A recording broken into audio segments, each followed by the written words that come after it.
nalipasan na ng pagkain sa tamang oras, sapagkat ginagawa ko lang aking mga dapat patunayan.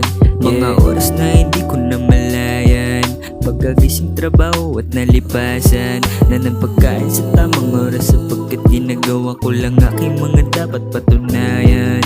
Isang gabing nakatulal at nag-iisip ng paraan para magiging okay ang lahat. Paano ko ba sisimulan? Nakaupo sa isang upuan, hawak ang isang tasa ng kapit gitara habang bilog ng ang buwan. Mga nakaraan ko nagsilbing patunay na ang buhay ay hindi isang laruan. Kaya kung ano man yung pinangahawakan mo, kahit anong mangyari huwag papakawalan. Mga oras na hindi ko namalayan, pagkagising trabaho at nalipasan na ng pagkain sa tamang oras, sapagkat ginagawa ko lang aking mga dapat patunayan.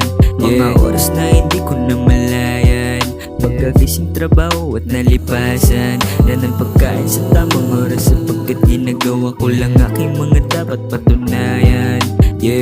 Ano naman kung ilang taon nung nakalipas at ngayon lang ulit ako magpakitang gilas. Mga sakit na nagkaroon ng maraming lunas, mga luwang galing sa dalawang matang napunas. Naniniwala ako na may araw pagtapos ng ulan.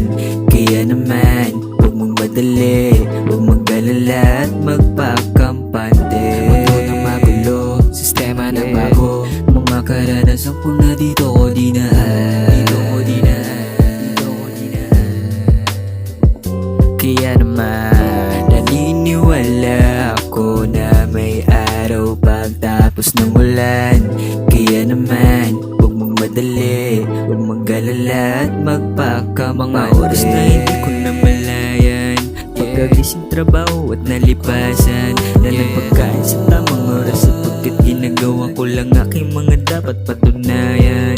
Mga oras na hindi ko namalayan, pagkagising trabaho at nalipasan na ng pagkain sa tamang oras, sapagkat ginagawa ko lang aking mga dapat patunayan.